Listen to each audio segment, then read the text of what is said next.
episode number 82, from Las Vegas, Nevada, the Wsop.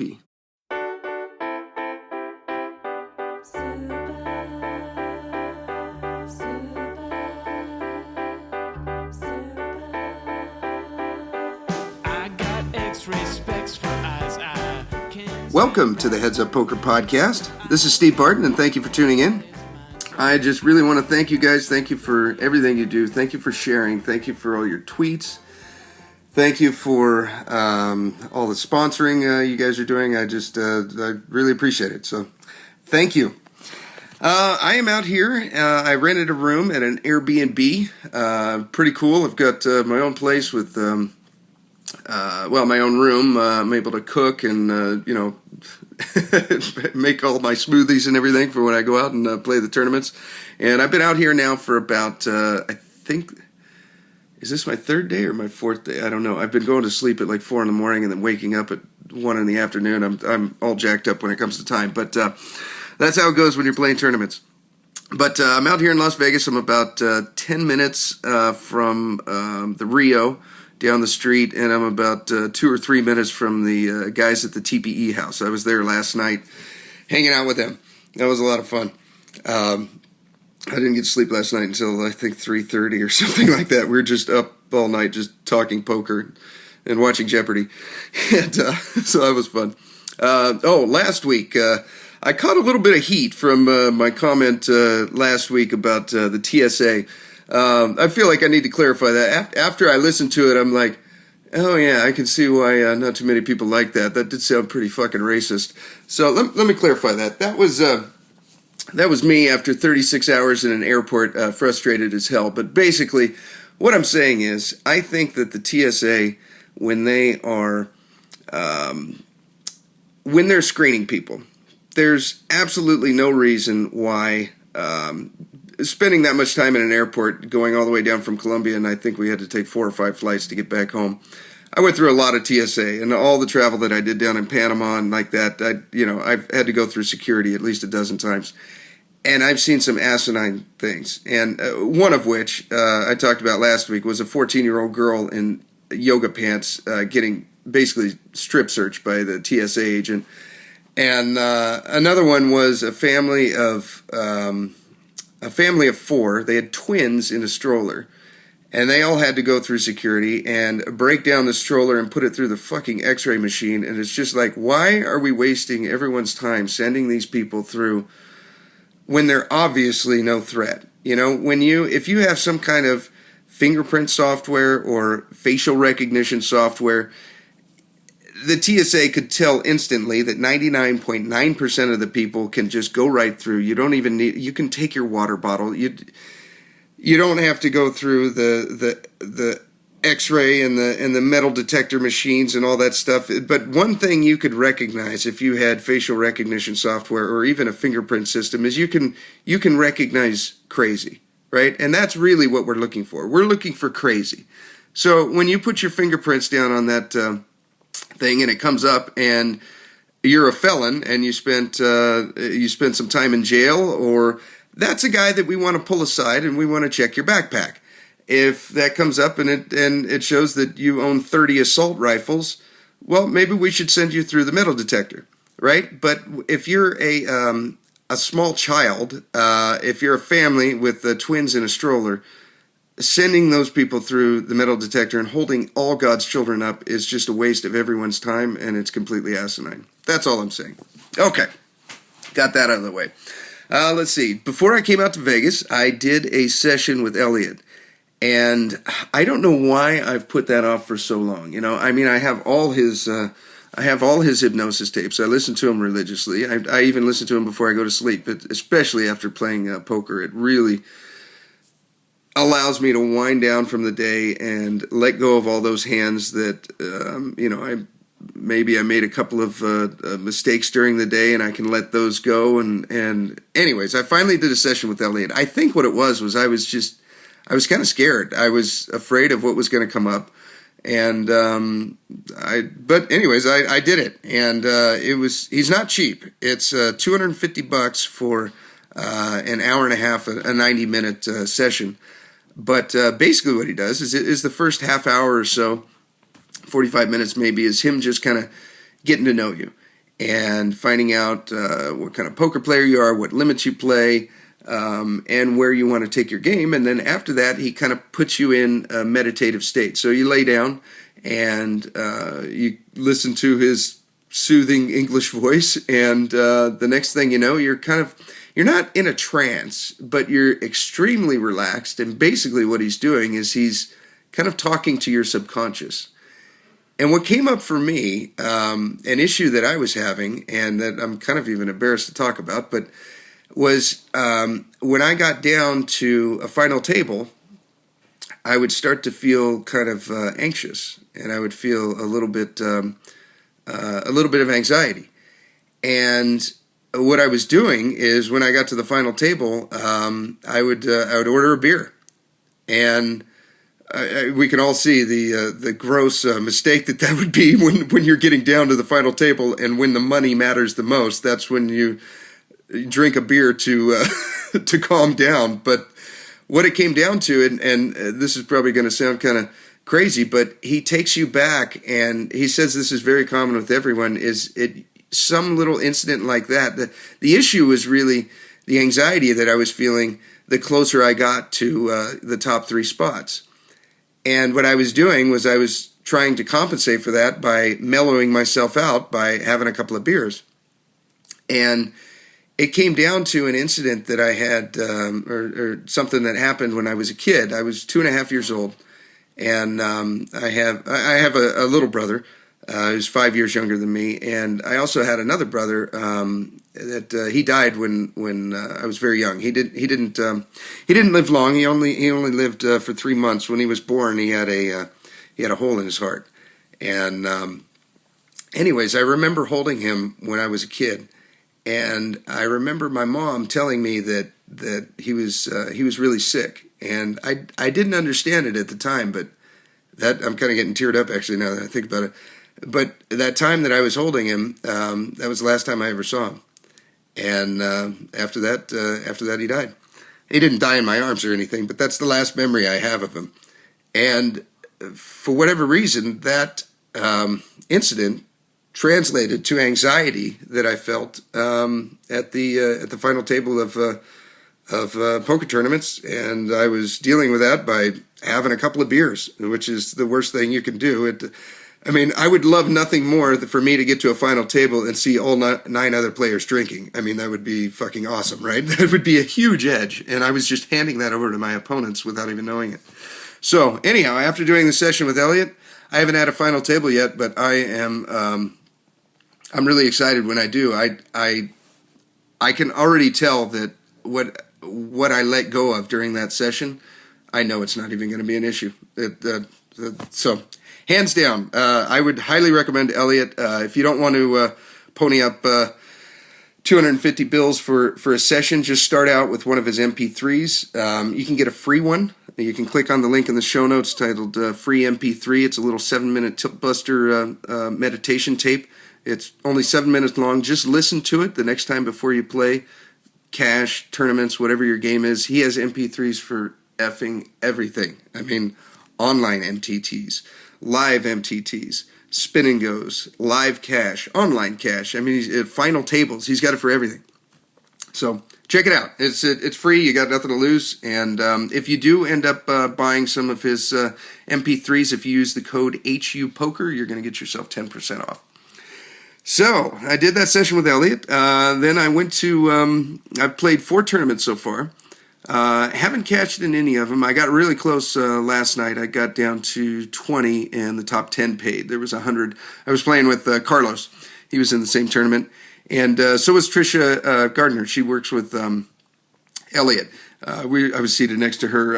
I was seated next to her yesterday. She had position, unfortunately, on my left. But that was fun. Went to the TPE house last night, and got there I met them at PT's bar on Decatur and Flamingo. We had a few beers, and then after that I went over to the TPE house, and that next year I tried to get into the house this year, but I texted Mark and Derek about 2 months before the WSOP, and they'd already booked all the rooms. I'm like, damn it! So I'll have to get on the schedule for next year. I want to stay in that house with him. That is invaluable. I realized that, especially yesterday, or I guess it would be this morning, last night. Just having 6, 7 poker players all in the same house. All you do is you just watch poker on TV. You talk about poker hands. Every guy comes back at the end of the day and he's like, how did I play this hand? What would you guys do? Was this a punt? No, that was good. It's just straight poker for over a month. I mean, I really think that's invaluable. So I'm going to try to get in with those guys for next year. But I went there actually, and I had a hand that I was a little bit not too sure about, So I asked the guys about it. It was I was at let's see, this was at Binion's. It was a 250 buy-in, a 6-max tournament, which is really cool. I've never played a live 6-max tournament. I've played a bunch of them online. I mean, I love the 6-max because it's so active. You're always having to play hands. I mean, there's all these tough decisions when you're shorthanded like that. You find that there's all these tough decisions with things like middle pair and having to call down with middle pair. There's so many more bluffing spots, and it's just in semi-bluffing spots. It was a lot of fun. This hand, we're pretty deep. We've about 4/5 of the field is gone. And I had been down to 7 big blinds, and then I was able to ninja my way back up to through good play and run good. I was up to about 30 big blinds. So I got the hero here. We've got 125K. The blinds are 2,000, 4,000. With the antes and everything, before anyone enters the pot, there's what would that be? 8,500 in the pot. So we, I take that back. We got 31 big blinds. Okay, not much of a difference between 30 and 31. Okay, we got 31 big blinds, and we're on the button. And the cutoff, who is a older lady, she's probably 50. She's got blue shark optics on. Definitely a recreational player, though. Just looking at her play and the way she was talking with her friend, it just a recreational player. She has 150K, so she's got us covered. She's 37 big blinds. So the cutoff, the lady, she opens to 13K. So at 2-4, she opens a little bit more than 3 big blinds. And we're on the button, and we look down at King 10 offsuit. And this is a hand that I have in my 3-betting range. So right here, I'm going to be 3-betting with King 10 offsuit. King 9 off, I'm going to be folding. I think King Queen, I'm going to be calling. King Jack, I'm going to be calling. And King 10 off, I think, is a pretty good 3-betting hand here. You got a King blocker. She's opening from this position, I would say probably 30% of hands. She's the big stack at the table. I was the second big stack. And she'd been fairly active from late position like that. So I like this as a 3-betting hand, and talked it over with the TPE guys, and every single one of them unanimously, they're like, yes, perfect, well done. Sizing, they were saying they would go 27 to 28. I made it 30, so right in the same ballpark. She made it 13. I 3-bet from the button with King 10 off for 30K. The blinds fold. And she kind of hems and haws. She looks down at her hand again, and I could tell that she did not have a real strong hand, I didn't think. I thought she had something in the ballpark of Ace-Queen offsuit, King-Queen, Ace-Jack, Ace-10. And then there's always the oddball, like Jack-10 suited, something like that, that she could be calling with. I've been playing with her now for about 2 hours, and that was my read, somewhere in there. She gives it a call. She flicks in 30K, and we go to the flop. The pot now is 68,500. Okay. I started with 125. She started with 150. So the effective stacks are 125.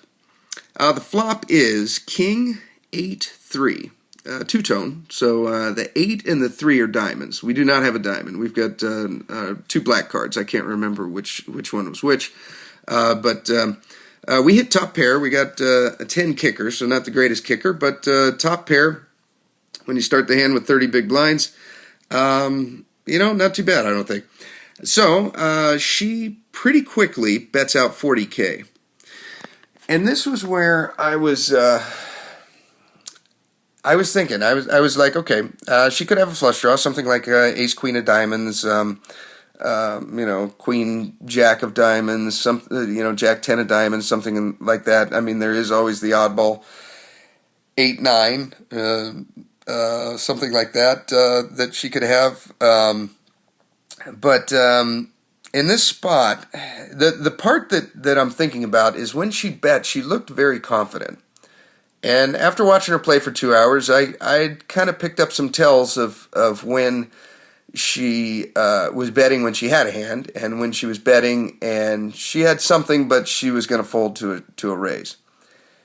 And this one, she looked fairly confident. There was the I'm trying to think if I can verbalize the tells. It was more like a how can I say it? Okay, like if you know how when you're sitting at the poker table for like an hour, after a while you're kind of slumped over a little bit. Your elbows are on the table, and you're looking on. You're a little bit down, and then when you look down at pocket aces, like you might rise in your seat a little bit, kind of like an inch or two. That's what she did. Like she kind of just rose in her seat a little bit. So at this point, I know she likes her hand. But does she like her hand because she has the nut flush draw? Does she like her hand because she hit a pair of eights and she thinks that... Because I'd been 3-betting pretty active. So, this was the third or fourth time I'd 3-bet her. And she'd folded every time.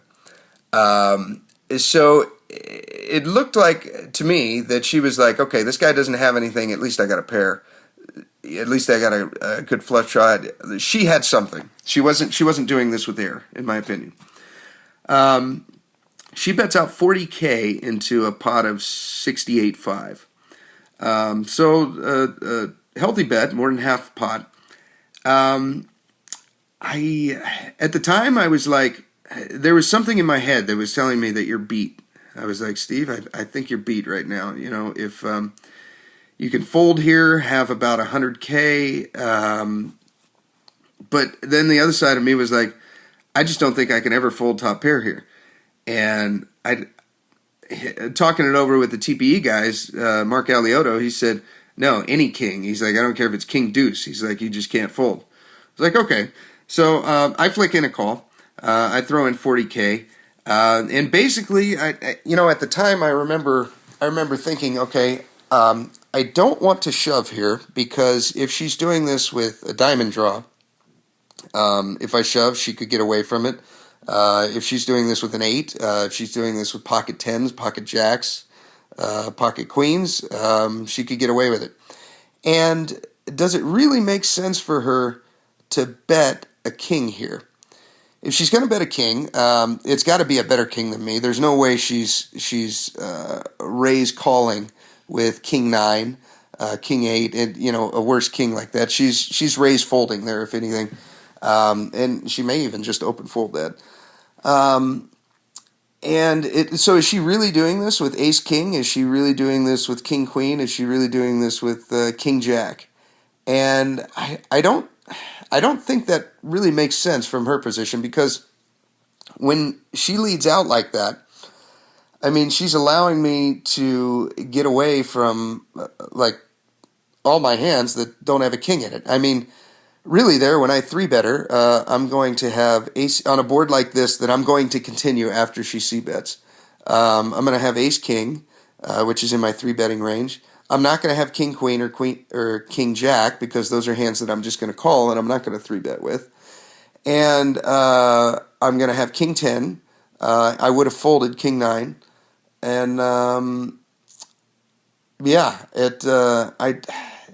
So I flick in a call. The pot's now 140K, and the turn is a blank. I don't remember what it was, but it was a 2, a 4, a 5, something. One of the low wheel cards that does not pair the board. We'll call it the 2 of spades. So the board now is king 8-3, 2 diamonds, and the turn is a 2. And she instantly ships. So she puts in, there's 140 in the pot. She instantly ships 55K, and I take about 3 seconds or so, and then I flick in a call. And she turns over king queen. So she did have a better king. Yeah, GG, good game. So, after talking it over with the guys at the TPE high, at first I thought maybe this was a punt. I'm like, 30 big blinds, did I really just lose that with king 10 offsuit? Like,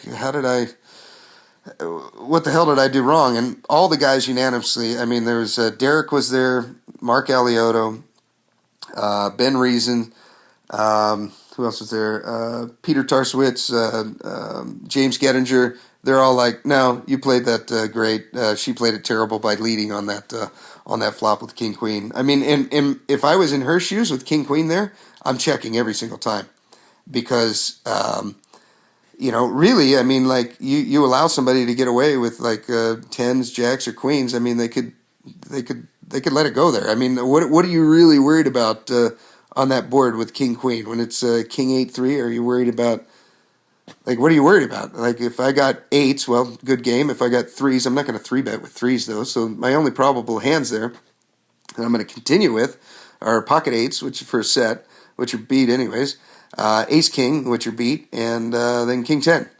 So, aces, of course, kings there. Yeah, so that was an interesting hand.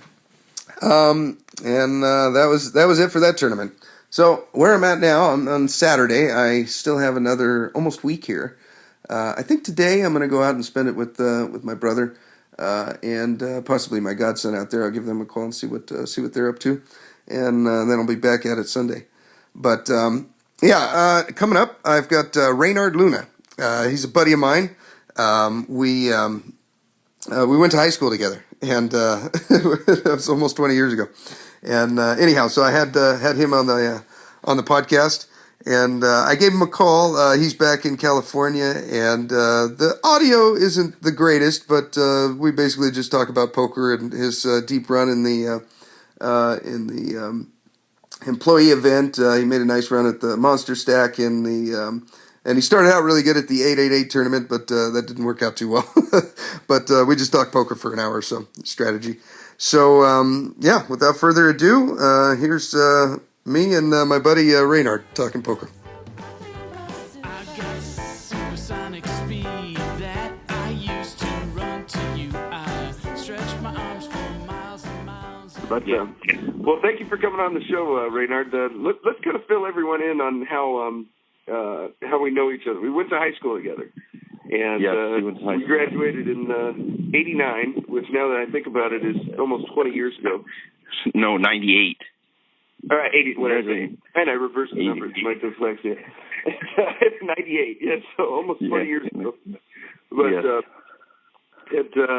and now we recently met up, how long ago was it? A couple of years ago? How long have you been, you're a dealer at the Players Club down the street? Yes, I'm a blackjack and a poker dealer. Yeah. At the Players Casino. And you also play quite a bit. Yes, during the summer, I try to get out and play the series and go down to LA whenever there's a big tournament. Yeah. And you recently you were out for the Wsop. You were back for some of the events, right? Yes. I was back for majority of my summer. Okay, cool. What percentage did you have of yourself? I had about 60% of myself in most of the tournaments. You had about 60%. And how long were you out here? You and I met up for for a couple of days. I'm on day 3 or 4 right now. I think they're all kind of blending together because I'm going to sleep at 4 in the morning and waking up at noon. But yeah, I just ended my second trip. I was there for about I think 10 days. My first trip was for the employees event. I was there about a little more than a week. Okay. So you were here right at the beginning, right? That's the first tournament, isn't it? Yes. That's the first bracelet event. Okay. And then you were here for 10 days, and then you went home, and then you came back again? Yeah, pretty much. Okay. Yep. Yeah, I ended up finishing 10th in the employee event. What's that? I ended up finishing 10th place in the employee event, the first event. Oh, you did? I didn't know that. Holy shit. Oh, wow. yeah, I finished 10th. I missed the official final table. Wow. Holy shit. That's nice, dude. Yeah, it was... How many entries were there?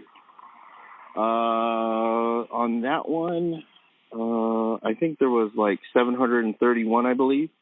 Nice. Wow, that's a good field. What yeah. I got like 3,900. I took a pretty bad beat to get knocked out. The guy hit a runner flush on me. Okay. Yeah. That's a bummer. Yeah. Yeah. I was like third in chips at one point when we were 10-handed, and then all the short stacks kept doubling up, and then I got coolered short stack shoves with kings. I looked down at 2 queens, and that was it. Double him up. Yeah. Well, nothing you can do there. No, nothing I can do there. That's just a cooler. So how many tournaments did you end up playing? I think I played in Vegas. I think I played a total of 17 tournaments. Wow. Okay. Yeah, in about 20 days or so. Yeah. I had three cashes, 2 in the Wsop, and 1 in the daily deep stack, just a min cash, and that was it. That was the one yesterday, right? Yeah, or 2 days ago. 2 days ago, yeah, that's right. Okay. Yeah. Yeah, right on. Yeah, you finished 100 in that. I got like 150 or something. Yeah, exactly. For me, it was like the second. I think it might have been the second level. There was a guy on my right who was active. He was raising. I would say from late position, he was raising at least 50% of hands, and he was in the cutoff. I was on the button. And I'd just been card dead for the first hour, And finally I looked down and I got pocket 9s. I got 2 black 9s. And he raises just like he would do, 50% of the time. And I 3-bet him with my 9s. And he calls, and then the flop comes down 9-8-5. And I'm like, well, this is pretty much gin, So he checks. I bet like a third pot. And then he comes over the top, and he re-raises me. I re-raise him. He shoves. And I think to myself, I'm like, well, I hope he doesn't have 6-7 here. And I call, and he had 6-7. So that knocked me down to like 30 big blinds, and somehow I managed to survive for another 4 hours, just ninjaing my way around like 15 bigs, the whole time. And anyways, I finally got knocked out. But that was a tough. I remember I think I texted you or tweeted at you or something like that, and then you're like, oh, yeah, I just got a triple up. I'm like, yeah. Yeah, these tournaments are, roller coasters. Oh, they are. They are, man. They are. It's, I've tried. I'm getting a lot better with it now. I don't know if it's the coaching sessions I've been doing or with listening to tapes or what it is, but like whenever I take like a big beat, it really doesn't seem to bug me that much mentally in the moment. And what I do to kind of like reframe my mind is I'll imagine, like, let's say like that one when I got knocked down to 30 bigs. I imagined in my mind that I just had 15 and now I doubled up to 30. And that's it for my brain to like accept that I just lost 150 big blinds, Yeah. I know exactly what you mean. You know what I'm saying? Yeah. And but there you go. So what's you were in the 888 tournament yesterday, right? Yes, I was in the 888. Started off pretty good. Yeah. It now that one for anyone who doesn't know, it's $888 to buy in, and first place is guaranteed the minimum of $888,888, right? Yes, and you play 8-handed also. Oh, I didn't know that. Yeah. Yeah, you play 8-handed. Okay. You got a lot of elbow room. Yeah, definitely. Like I played the monster stack day 2. We're late in the money, and we're still playing 10-handed, so it's nice to be 8-handed, where you can actually stretch out, and you're not bumping elbows and, playing footsies with your neighbor. Yeah. You do that uncomfortable thing where your feet are under the table, and then you realize that you're resting it up against the two exactly. The leg and yeah, exactly. Yep. Why is the table leg hairy? Oh, whoops. Yeah, right? Exactly. Oh, yeah, more than a few times. That was good. I played a 6-max yesterday, and that was like, I had like 2 cup holders. I didn't even need 2 cup holders, but I just had 2 just because I could. There was so much room. But, yeah. So what happened in the 888? Okay, so my table, we started off kind of short. There was only 5 of us at the table, and one dead stack there. The guy hasn't shown up yet. Okay. And we're playing a few hands. Your first level, 25-50. We're all everybody at the table is pretty much even. I opened for 125, which has been the standard raise at our table. Okay. I opened with king queen off.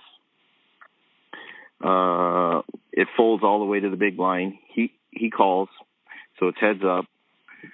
Flop is 9-8-7, 2 diamonds. Okay, let me see. Okay, 9-8-7, 2-tone. They got 2 diamonds. Do you remember which one the diamonds were? The 8-7 of diamonds. Okay, 8-7 were diamonds. Do you have a diamond? No, I do not have a diamond. Okay, you don't have a diamond. Okay, so the pot is 275, right, with the small blind? Yeah. Okay, so the pot's 275. And what's the big blind do? After the flop, he checks. And it's the big blind, he's a German pro. So it's a really wet board, and I don't want to get check raised on the flop there. Yeah. Because I can't do anything, and I got to get away from my hand. Yeah. So I check behind. Yeah, I think that's really good because this 7-8-9 kind of smacks a big blind calling range, Yeah, exactly. I like that check line. Yeah, so the turns a king of hearts. There we go. Okay. So he checks again, and I hit top pair, so I try to take it down right there. I bet 150. 150. Okay, thanks. And then he raises me to 450. And I'm like, okay. If he has, I'm thinking maybe he has 1 pair and a flush draw, or he's open-ended or something like that. Yeah. So. Or he just thinks you're full of it. Yeah, exactly.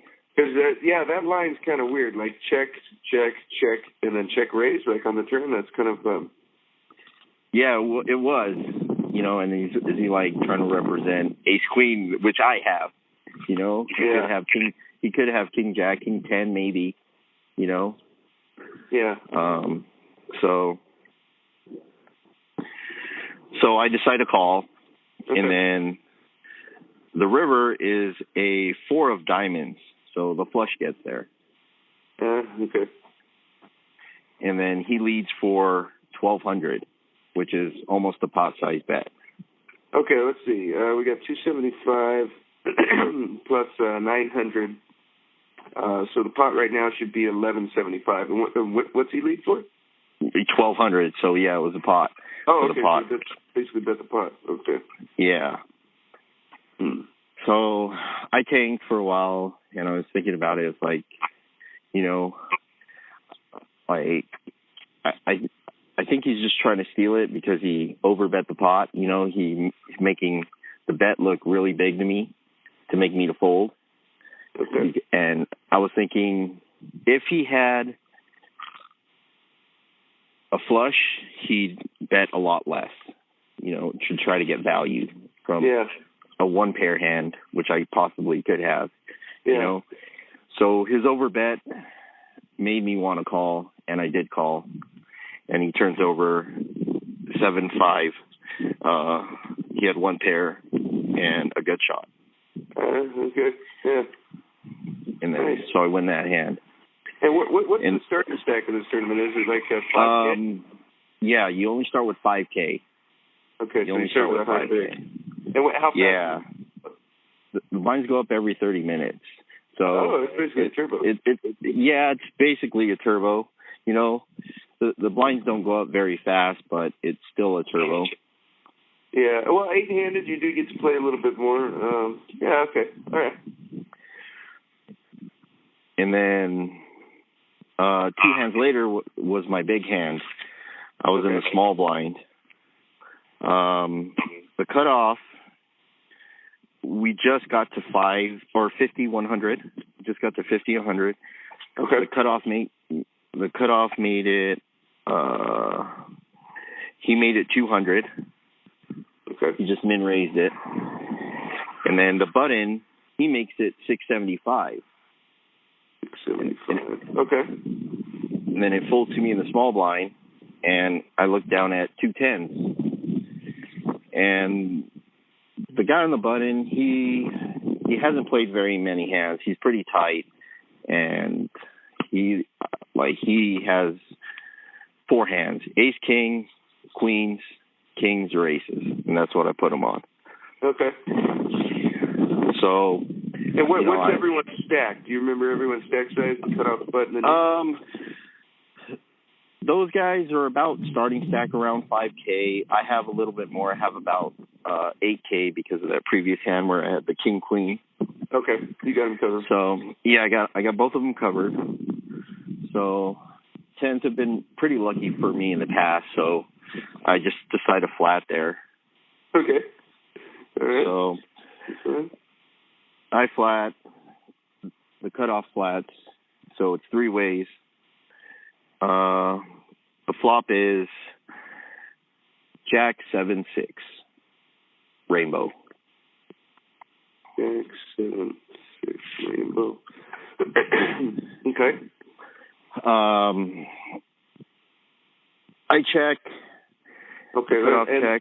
pot at this point is, if my math is right, 20-25. So we got about 2K in the pot. Yeah.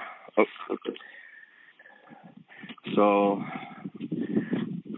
I just decided to check there, because I don't like the jack, and I want to see what the other 2 guys do. Yeah. Especially if you put the button on such a strong range. I mean, at that point, I think you're just set mining. Yeah, exactly. Unless he's got like ace king or something, maybe he checks behind here and there's a blank on the turn, then you might feel a little more confident with your 10s. But I like a check. Yeah. So I checked, cutoff checks, and the button he bets 12.25. Okay, let's see. So the button that's 12.25. Okay. And I think about it, he looks pretty strong, but he's,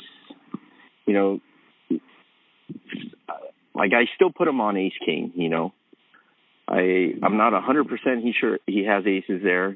He's just c-betting. So I decided to flat, and then the cutoff folds. Okay. Well, what's your range on him at this point? Do you still put him on the same range? You said ace, king, ace, kings. You said basically ace through jacks? Yeah. He could have jacks there, but I put him on a big hand, queens, kings, aces, ace, king, something like that. But I just wanted to see what he would do, maybe float him and then steal it away on the turn, with the big bet. Okay. So I just decided to flat there. I'm trying to think. Okay, so there's like 16 combos of ace king, and then with the aces through jacks, I guess you're about 50-50 then. Yeah, probably less. Okay.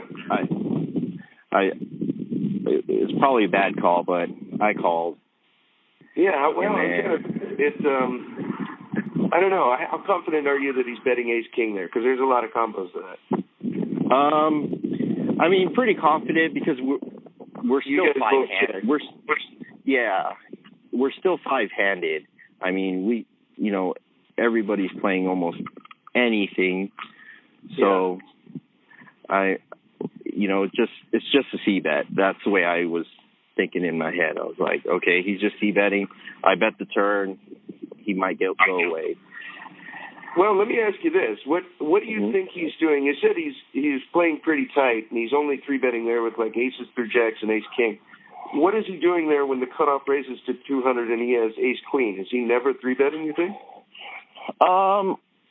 No, I think he is 3-betting there. Just because. Okay. What about eights, nines, tens?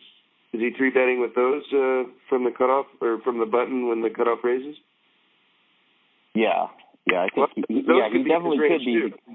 Yes, those could be in his range too because we're playing so short-handed. Yeah, so I think his range is actually a lot wider than you think. Yeah. I think a lot of those other. I'm trying to put myself in his shoes, and if I got 2 checks, I'm firing with eights every single time on this board. You know what I mean? Yeah, exactly. And I just give people too much credit. That's another reason why I put him on such a big hand. Okay. So until they show me otherwise. Okay. Right on. Okay, so you end up you call.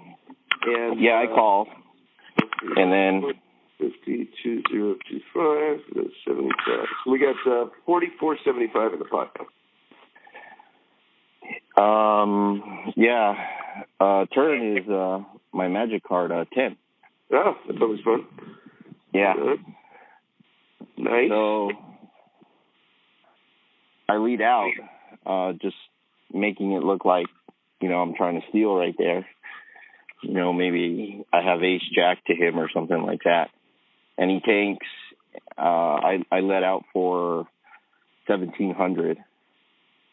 1,700 into 44. Okay, so you let out a little bit more than the third pot. Yeah. Okay. And he had about 2,800 behind, or total. Okay. So he's either going to call or shove. Yeah. So if he has ace king, I'm not going to give him a free draw to a queen, or a gut shot if he has eights or nines. Yeah. So I lead out and he tanks for a little bit and he shoves with aces. Yeah. And then, he ended up having aces, and then the river's a blank, and I stack him, and then I'm at, I don't know, about like 15,000 or so. And then nice. So that was a good, that was a lucky turn for me. I had one of those yesterday. I had 8, same kind of thing. And I led the flop, the guy called, and then I spike an 8 on the turn, and I just kept c-betting, and he ended up having, I think, queens or kings. But that worked out well. I got my c-bet on a board something like this, and then ended up spiking my set on the turn. But yeah, it was fun. It was fun. So that was when you tweeted me the picture where you the number 1 in the tournament, right? Yeah. I ended up being the chip leader like the first 3 levels. I won a few more little pots here and there, and then I think the chip leader the first 3 levels of that tournament, and then I slowly lost it all. I got in this huge 3-way all-in. I opened under the gun with ace king off. The guy behind me, he just sat down. His first hand, he ships it in for like 4,600, and then it folds to the button, and he's like going back and forth, and this guy's a horrible player. Okay. He had called me. He raised earlier with ace-4 of spades. I called with ace-9. The flop comes 9-9-8. 2 clubs, 1 spade, and he ends up going runner spade on me. He calls a bet on the flop. Yeah, he calls a bet on the flop. You know, just give you an idea of what kind of player this guy is. Ace-4 on 9-9-8. Yeah. Yeah, with one spade, and he had 2 ace-4 spades. So he goes runner. Were you in position, or did he lead out, or how did that happen? I let out and he called, and then he was in position, and then the turn I let out again and he called, and then he hit the spade, and then I check, he bet, I folded, and then he showed me ace-4 of spades. Wow, you got away from that hand. Yeah, I got away from the hand. Yeah. I got away. There was 1 card straight out, or there was 4 cards to a straight out. There was 9-9-8 turns a 7 of spades, rivers a 6 of spades. Oh yeah. So run out. Yeah. So it was an ugly run out. You know, and the guy could easily have a 10 there. In my opinion, he could have ace-10 there. Yeah. I gave away some chips on that yesterday. I had queen-9 offsuit. I think I was in the big blind. It was like girl raised from early position. We get 1 caller. I complete in the big blind, and then the flop is like queen jack or something like that. Anyways, it ended up going runner for a flush. No, and, I didn't get away from it. I paid her off. Yeah. To continue with that hand, so I open under the gun with ace-king off. The guy to my left, he shoves with for 4,600. The guy on the button, he ends up reshoving for 8,400, I believe. And then it folds back to me, and it's like I'm getting 3-1 on my money there. Okay, wait. So you open. You said you were under the gun with ace-king. Yes, I was under the gun with ace-king. Okay, and what'd you raise it to? 250, I believe. We're at 50. We're still at 5,100. Wait, hold on. Oh no, my bad. We're at 25 ante, 100, 200. Okay, 100, 200. And I make it 525. That's what it is. Okay, there we go.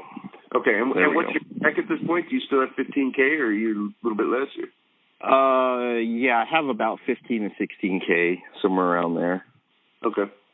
And you guys are 8-handed about, or? Yeah, I think we're about 7-handed, 8-handed. I can't remember. Okay. Yeah, we almost have a full table. Okay. And then what happens after that?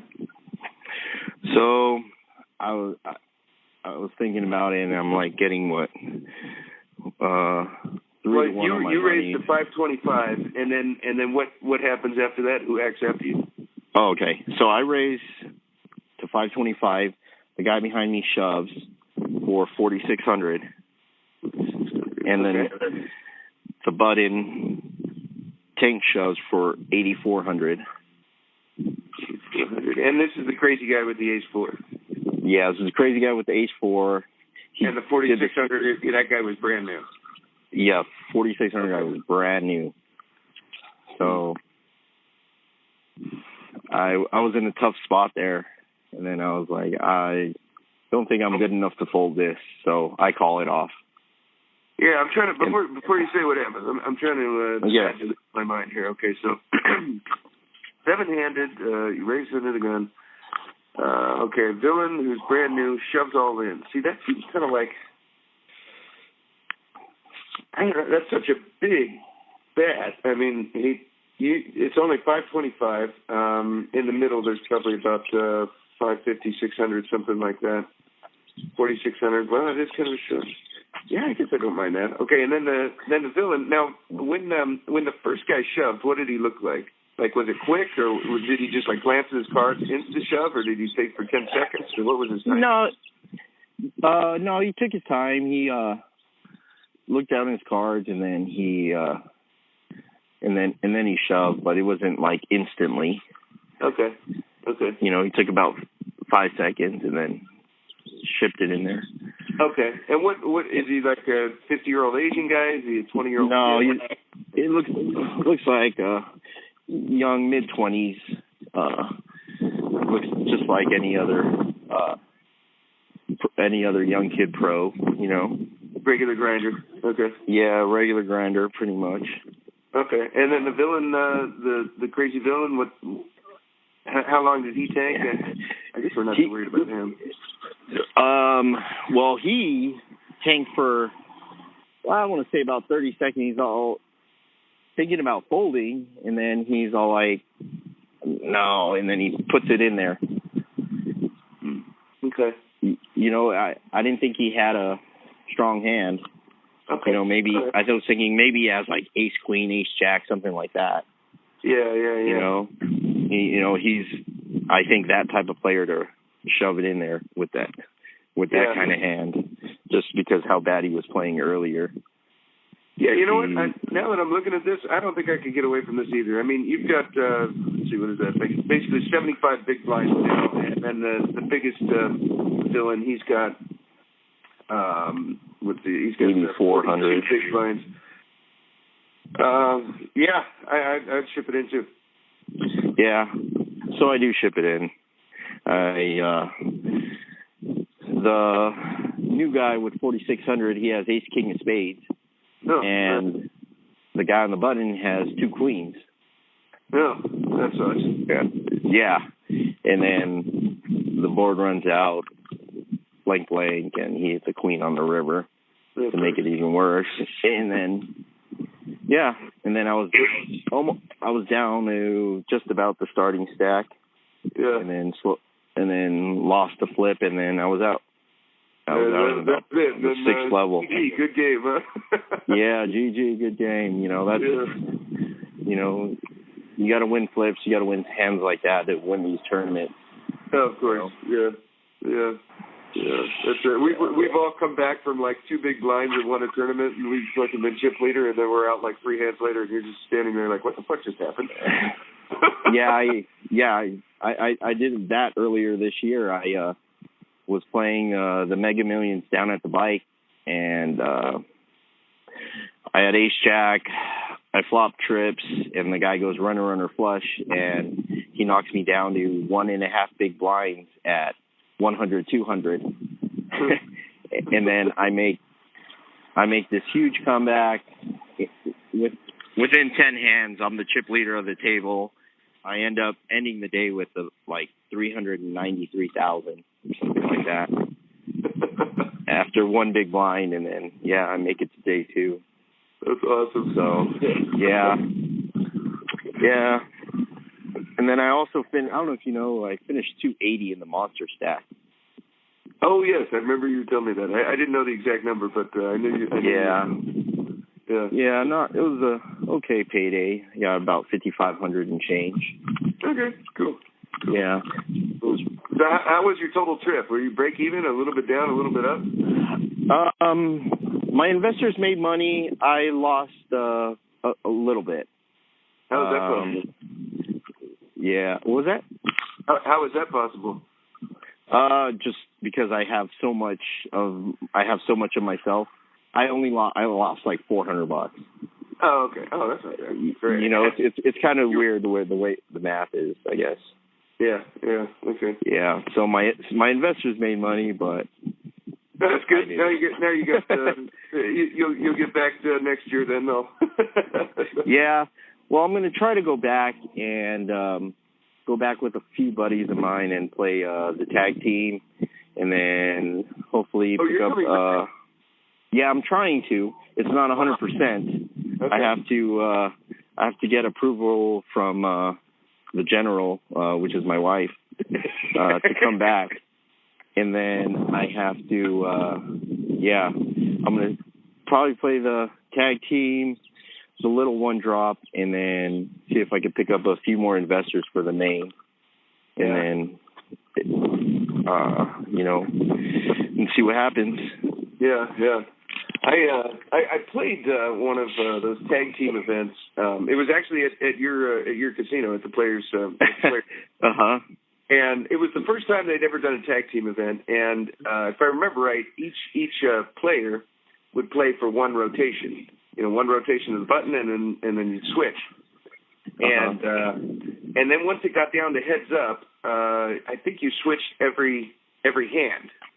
So you're playing heads up with another team, and we're playing heads up, and then so you end up playing the same person, and they end up playing the same person. But one thing I learned from that, I was talking about this with the TPE guys last night. I was at their house last night until like 3 a.m. And we're talking about this, and because they were going to play the tag team, I'm like, you got to fucking play it with somebody that you're on the same page in poker. You know what I mean? Yeah, exactly. I remember one hand in particular, I had like King 9 in the big blind, and this guy, he's a dealer at your place. I can't remember his name, but he's like a tall, skinny white guy with blonde hair, blue eyes.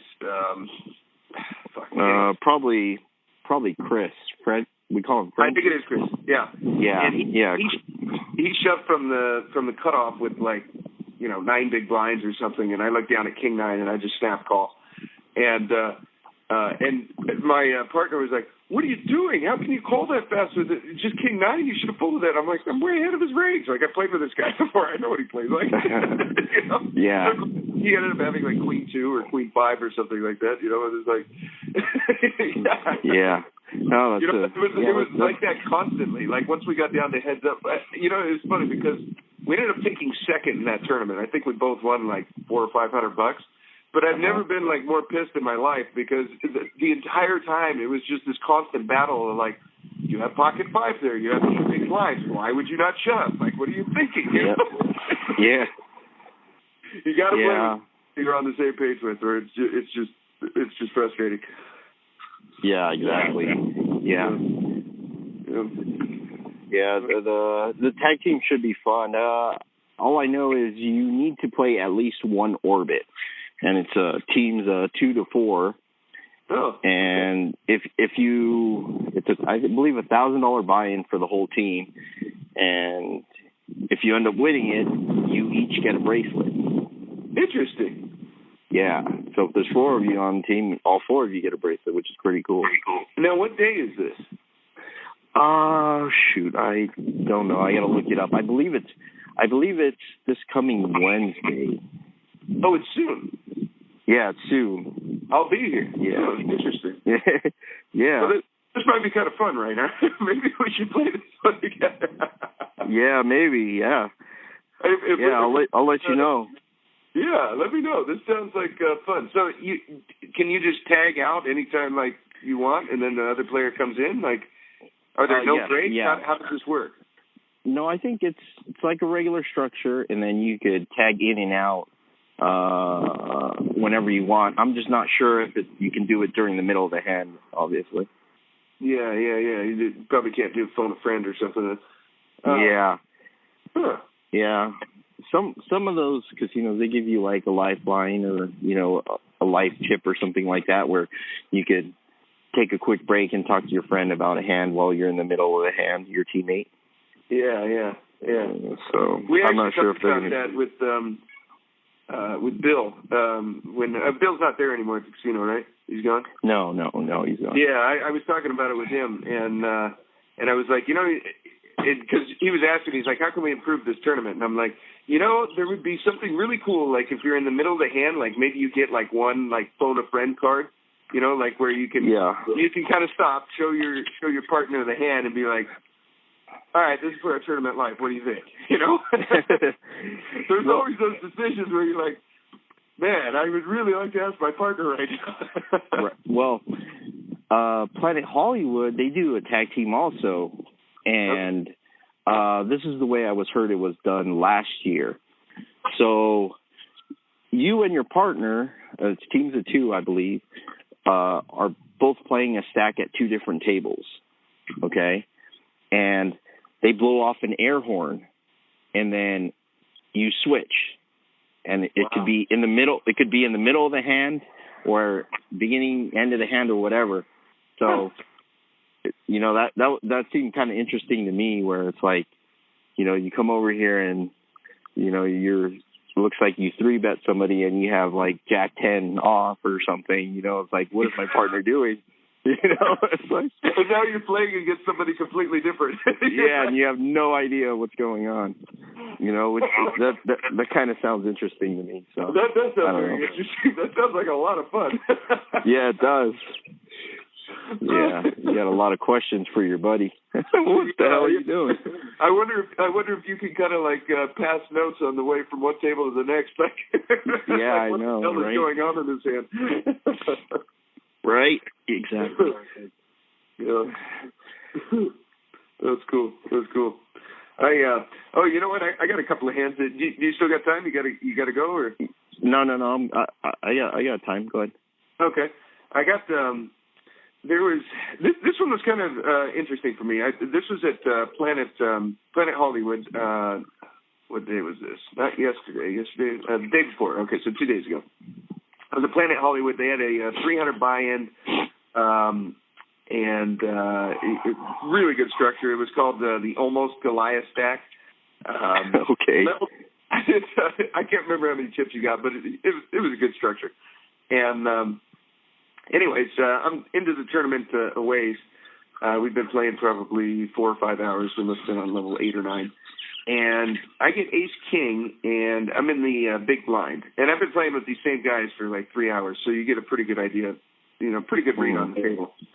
And anyways, there's a calling station in middle position, and he limps. And I can tell by the way, like, every time he's limped and been raised, he's folded every single time. You know, so like when you see that guy limp, and like if it's just on you, just raise him, and you're going to take down his chips. If he raises, he's not folding his hand 2 or 3 bet. But when he limps, if he gets raised, he folds every time. And so that guy limps into the pot. He's in middle position. And then there's a guy to my right. He's in the small blind, and he also limps. And he kind of does the thing where, like, he looks at his cards, and he's in the small blind. He knows he only has to throw in 3 more chips, and hopefully the big blind checks, and then he can see a flop. You know, I mean, this guy is super active. He's an Asian guy in his 40s, and he was even making jokes about how he's Asian and he's crazy and he's living up to the Asian stereotype and like that. You know, so he's very, very loose, very aggressive like that. You know. Yeah. But I can tell the way he looks at his cards in the small blind, he's folding it by shove. I've got 11 big blinds in the big blind with ace king, and so with antes and everything, there's about 4 big blinds out there, and I'm kind of in this conundrum of, well, if I shove here, I know with almost complete certainty that both of these players are folding. And so part of my mind was like, well, winning 4 big blinds right now with ace-king in the big blind is a pretty good result. If you could do that over your lifetime, win 4 big blinds every time you get ace-king in the big blind, you know, that'd be a fist bump. That'd be pretty well done. Yeah, for sure. But then the part of me is like, well, I know with probably 98% certainty that both of these players are folding when I shove this, and I've got fucking ace-king. So I was kind of like, I end up, spoiler alert, I end up shoving and they both fold. But I'm wondering if there was another way I could have played that. Like, what if I raised like 2 big blinds and maybe I get 1 caller and then I just shove any flop? You know, something like that. I'm not sure if that would have been a better play, or I don't really know. No, I mean, when you're that short, I don't think so. You just got to get it in there, and you can't let them see any free cards, you know, because if you min raise like 2 big blinds or whatever, and he has a pair of deuces or something and hits a deuce, and, you know, you're never going to get away from it, and you just gave him a free card where you could just take him down 4 big blinds, you know, instead of losing 11 big blinds. You know what I'm saying? Yeah. Okay. All right. Yeah. I try to end the hands a lot earlier instead of, always trying to get free cards, there's so many bad cards that can hurt you, if you give a free one, you know what I mean? Yeah. To anybody. Yeah. Okay. Maybe that was regardless of your hand. No, it wasn't too bad. No. Okay. The very next hand, I'm in the small blind now, and I have ace-4 offsuit. It folds all the way around to the button. So the guy on my right before, the 40-year-old Asian guy who's, living up to his stereotype, he raises, let's see, 2,200. So that was, he raised just about 3 big blinds. Mm-hmm. Actually about 2.5. He raises about 2.5 big blinds. I'm in the small blind with ace-4 off. And I've got about, after my small blind and ante, I've got about 14 bigs. What are you doing here with ace-4 off? Right there, usually I'm just folding. You're folding. Okay. Yeah, I'm just folding because if you do it in ace, it's usually never good, right? You have to hit a straight, 2 4s on the flop, so I would rather just give up half a blind or.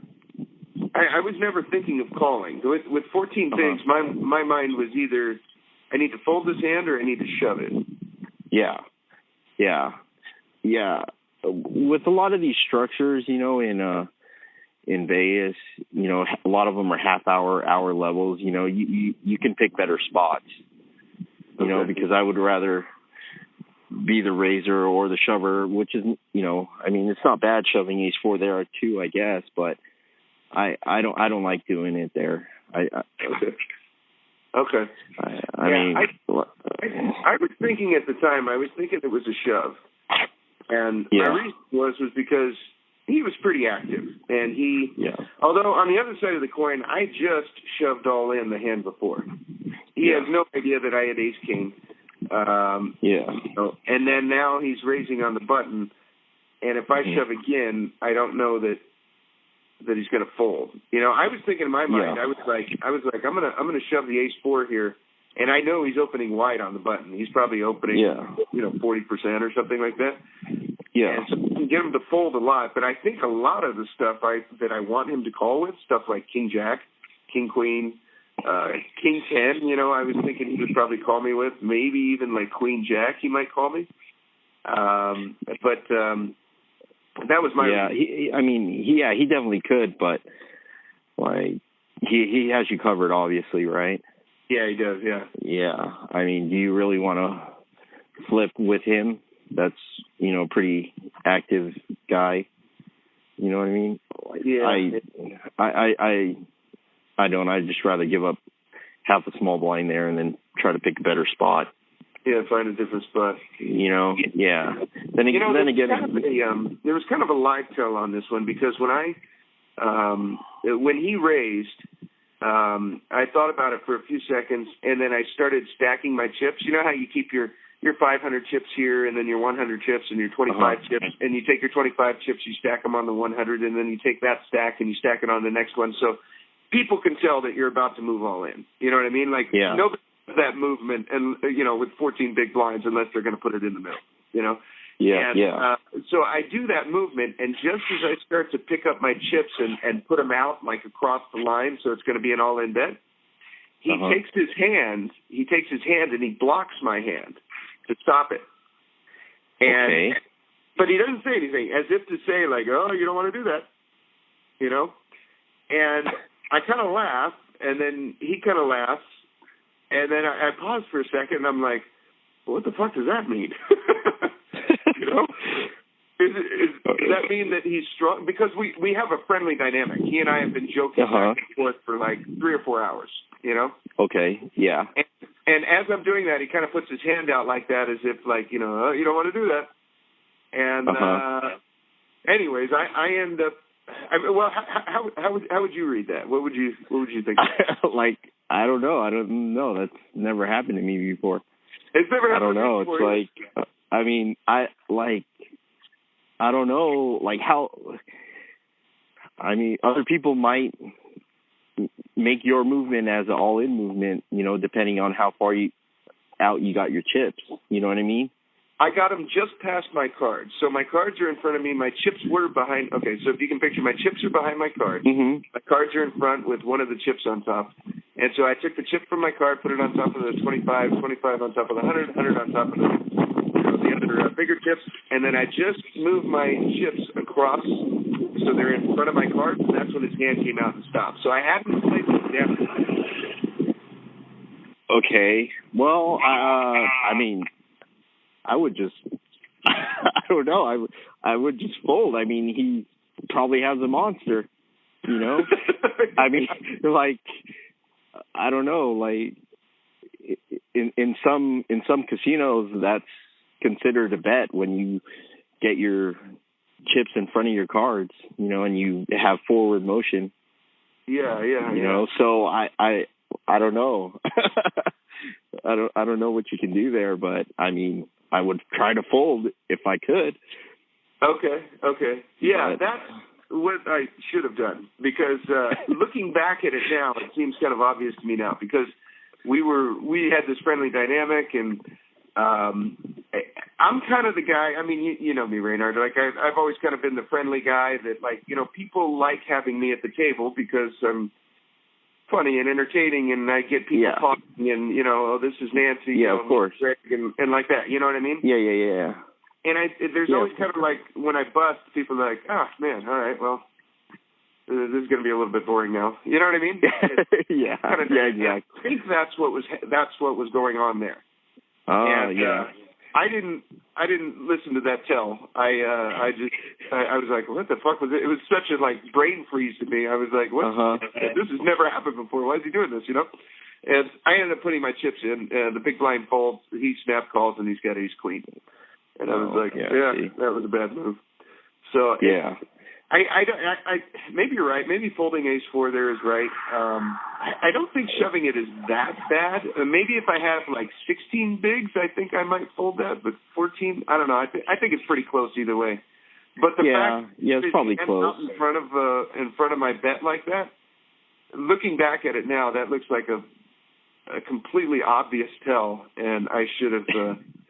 I should have kind of put my chips back and like kind of laughed about it a little bit, and then okay, all right, I'll let you have this one or whatever, and then folded my hands. But lesson learned. Yeah. Wow.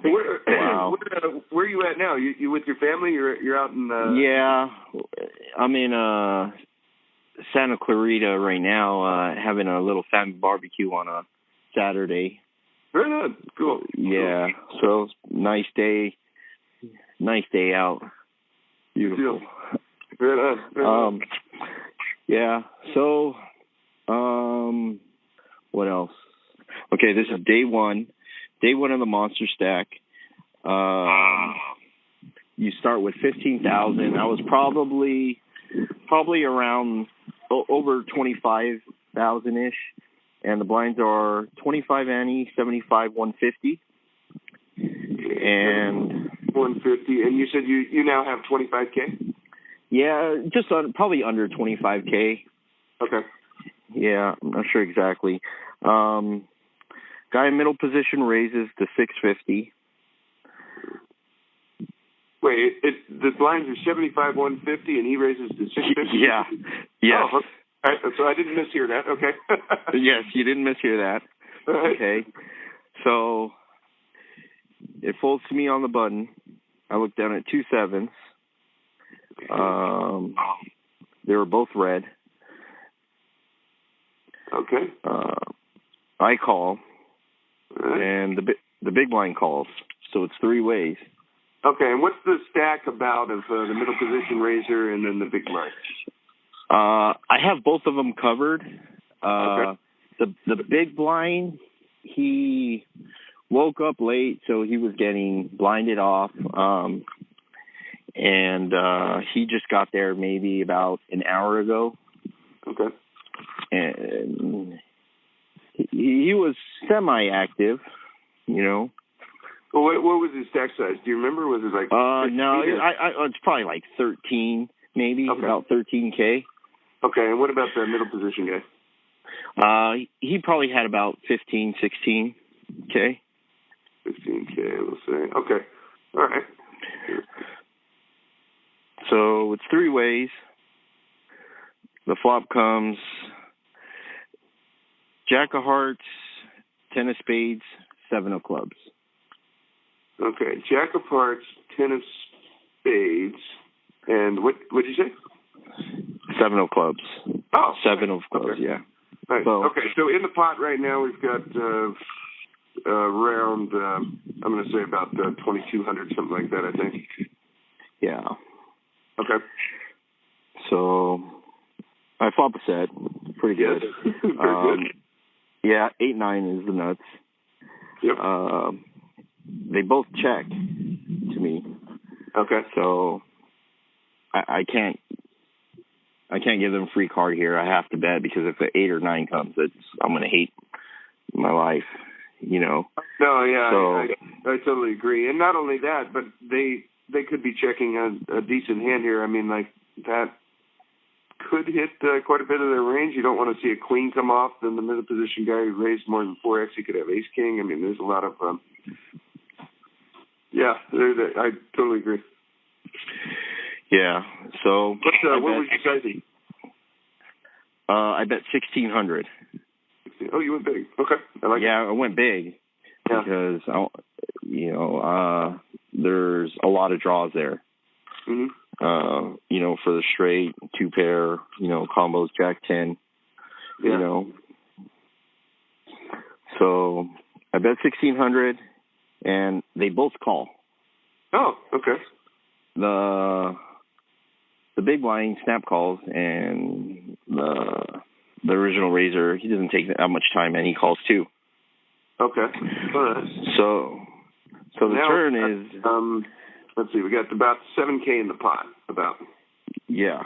Okay. So the turn is a deuce of hearts. Pretty good card. Brings a flush draw there. Yeah. Okay, so the board now is Jack, 10, 7, deuce, and we have 2 hearts. Sure. Yes. Okay. So they both check it. Set of 7s, okay. Yeah, we got a set of 7s. They both check. Mm-hmm. I bet 4,500. 4,500. Okay. All right. I like it. And the big blind, he calls, and that's almost half his stack. And middle position folds. The original raiser folds. Okay, so he folds. So now we got 9K. We got about 16K in the pot. Okay, what are you putting the big blind on here? Like what player is he? Like, what's he look like all that? He's a young Asian dude, pretty active, or semi-active. He got there late, and he's played a bunch of hands. He got there late because he was out partying all night. Okay. So I put him on, king, queen, maybe ace, jack, something like that. Okay, like a good jack or a good draw. He's really caught as much of his stack with king, queen. You think? You don't think he's just shipping it on the, on the turn, or maybe re-raising on the flop, or? I mean, he definitely could be, but we're all pretty deep, and we're playing hour levels, so you have time to rest around. But when he calls the 4,500, I'm thinking, he probably has jack, maybe he has 2 pair, maybe he has jack 10, ace jack, something like that. Okay. Or maybe like 10-9 or something, or jack 9. Okay. Somewhere around those ranges. Okay. Maybe he has a pair and a gut shot. Yeah. Okay. Queen, maybe. King Jack. Man, that seems like he's just calling off his stack with. But anyways, we got a set. There's nothing we can do about that. Okay, so in the pot, the board is Jack 10 7 deuce, 2 hearts, and you said he's got about how much left in his stack? He's got a little over 5,000. Okay, and the plus 6. Okay, so we're never folding here ever. Yeah. No matter what, if the 9 of hearts comes on the river, we're never folding. Okay. Yeah, pretty much. So he calls, the original raiser folds. The river is a 6 of hearts. Okay. And he shoves for his last 5,000 and change. And we snap? And, yeah, of course. I got to snap him. I snap call. And he flips over Jack 9 of hearts, I believe. Yeah, Jack 9 of hearts. I might have had the suit wrong on the flop, I think. Oh, okay. So it might have been the 10 of hearts instead of the Jack. Okay. Yeah, it might have been the 10 of hearts. Yeah, he has Jack 9 of hearts. So he had a gutter ball the whole way, and then, top pair, gutter ball, and backdoor a flush. And then... Yeah, top pair, gutter, both, improved to a flush draw on the turn and hit the flush draw. So it knocked me down to like 15 bigs. Boy, I do not like the way he played that hand at all. Yeah. That's bad. Yeah. I think it was the 10 of hearts or something like that. My bad. Okay. I think I got that wrong in my notes here. So it brought me down, and I played levels 3 through 8 in the first day, under 15 big blinds, and I did that for like 4 hours the other day, and it was it's tough to play that set. You're just like ninja time the whole time, you know what I mean? You're like, I just picked like, oh, this guy's opening a little bit too much, and you look down and you're like, I don't think he can call here, and then you just got to shove, and you pick up like 3 big blinds there, and then you got to go on to the next one, and then that's a frustrating. Yeah. It was frustrating, and then just picking my spots, steal when I can, and I had a really good image, a really tight, really aggressive. So as soon as I put chips in, everybody's like on auto muck. Yeah, that's it. Nice. Yeah. Cool. Well, you know what? Let's go ahead and wrap it up here, Raynard. And okay. This is really cool. Yeah. Thanks for having me on. Yeah, no worries. This is the first time I've had anyone on from high school. Yeah. All right, Steve. Thanks a lot. All right, brother. You have a good one. Have fun. All right. Yeah, you too. All right.